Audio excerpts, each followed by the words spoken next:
Welcome back. The headquarters of the opposition alliance Democratic Party, ADP, in Sierra Leone is reported to be on fire. The party's leader, Kamai Rumba Mansarai, says it was a result of a petrol bomb, but the police have not commented on the cause of the fire. Although the ADP is not the country's main opposition party, analysts say that it is seen as a thorn in the side of the governing All People's Congress.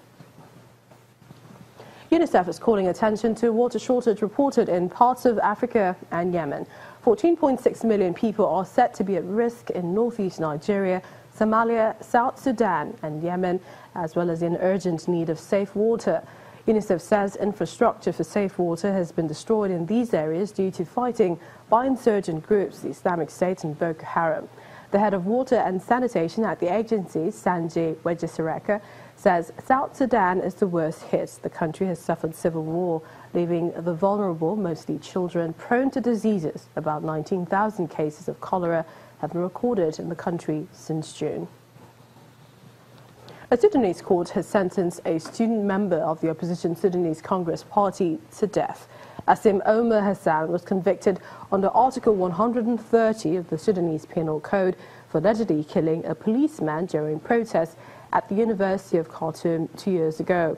Soon after the verdict was announced, crowds gathered outside the court chanting slogans against the judgment before police dispersed them with tear gas, taking several of them into custody. And the World Bank, through various technical support projects, have created thousands of jobs and provided millions of dollars as grants to 4 states in the Niger Delta in the last few years. This is according to the World Bank team leader of state employment and expenditure for results, Ismaila Sissay. He led members of his team to the River State Government House in Port Harcourt, the state capital, for a courtesy visit. The state governor, Nyesom Wike, believes that this move by the World Bank is yielding positive results for the people. A team from the World Bank, known as the State Employment and Expenditure for Results, C4, arrives at the River State Government House.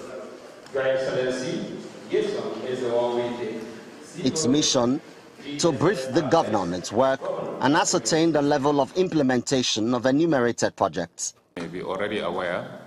The team leader, Ismaila Sissay, informs the governor that 5,500 jobs have been created for youths in the state, with another 5,000 to be delivered by October.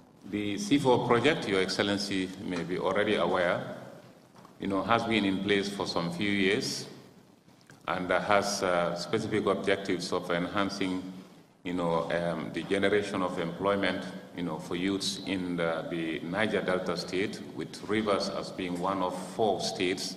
You have Edo, Bayelsa, and Delta also included.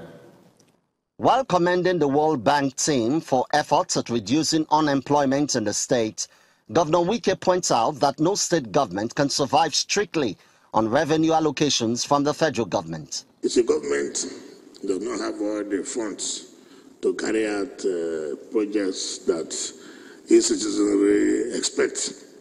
When you see an advantage from somewhere, you must make sure that it does not slip up. You have to see that you get it for the benefit of the state. And then the governor takes on some government officials for going ahead to sign agreements on behalf of the state with the financial institution behind his back. You civil servants have a way you cause problem for us. But you see, you may be shocked of what I'm saying now.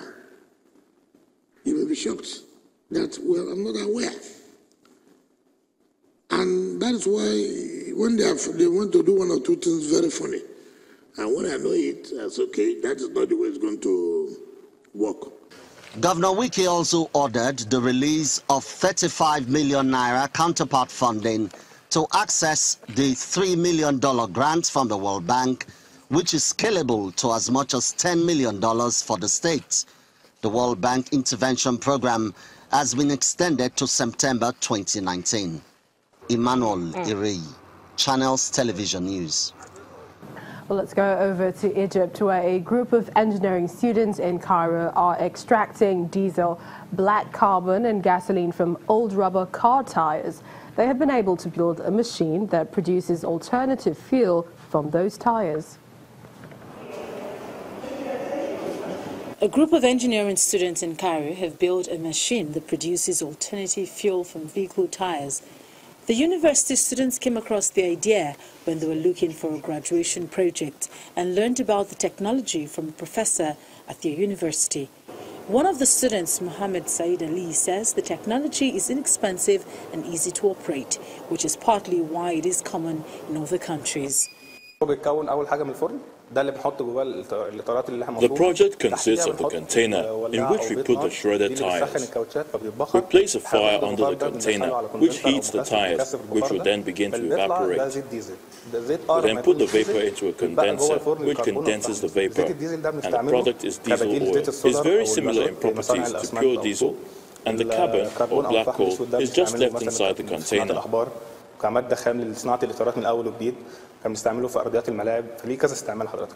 The team consists of 12 students divided into 3 groups. The first group was responsible for research and design, the second for manufacturing and production, and the third group searched for investors for the initial application. It took the team 3 months to design the device and another 7 months to build it. Tires are non-biodegradable and can be difficult to dispose of. Another student, Mustafa Said, says their project helps to reduce waste. The 2 benefits gained from this process are environmental and industrial. The environmental benefit is that we are recycling used tires instead of throwing them in the streets. Instead of polluting the environment, we recycle them properly in an eco-friendly manner. The students are currently producing alternative fuel in a small scale, but are also searching for investors. Environmental degradation is getting increasingly worse in Egypt, where rapid population growth and urbanization has caused a series of environmental problems.